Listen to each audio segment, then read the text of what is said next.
Hi எல்லாருக்கும் வணக்கம். நம்ம கிளாஸ்ல வந்து நியூவா வந்து எக்லெஸ் கோர்ஸ் வந்து நாங்க வந்து லான்ச் பண்ணியிருக்கோம்.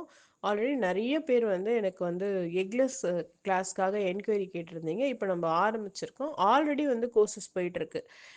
மறுபடியும் நீங்க இந்த கோர்சஸ்ல சேரணும்.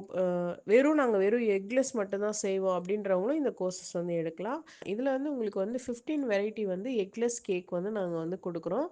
இப்போ வந்து ஆல்ரெடி வந்து எக் வச்சு பண்ணிட்டு இருக்கவங்க வந்து நெறைய பேர் வந்து என்னோட கஸ்டமர்ஸ் வந்து எக்லெஸ் வந்து கேக் வந்து கேட்குறாங்க. எப்படி ப்ரிப்பேர் பண்ணுறது தெரியலன்ற சொல்லியிருக்காங்க. ஸோ அவங்களுக்காக அவங்களாம் வந்து இந்த கோர்சஸ் எடுத்து படிச்சிங்கன்னா உங்களுக்கு இன்னுமே நல்லாயிருக்கும். ஸோ அதில் நிறைய வெரைட்டி வருது. பவுண்ட் கேக்கு, கோகனட் கேக்கு, அப்புறம் சாக்லேட் மட் கேக்கு, இன்னும் நிறைய வெரைட்டி வந்து நாங்கள் இன்ட்ரடியூஸ் பண்ணியிருக்கோம். இது வந்து உங்களுக்கு வந்து ஆல்ரெடி நீங்கள் பிஸ்னஸ் பண்ணிட்டு இருக்கீங்கன்னா உங்களுக்கு இந்த கோர்சஸ் வந்து இன்னுமே உங்களுக்கு யூஸ்ஃபுல்லாக இருக்கும். பற்றி ஏதாவது டீட்டெயில்ஸ் வேணும்னா நீங்கள் ஸ்க்ரீனில் தெரிய நம்பருக்கு வந்து எனக்கு காண்டாக்ட் பண்ணுங்கள்.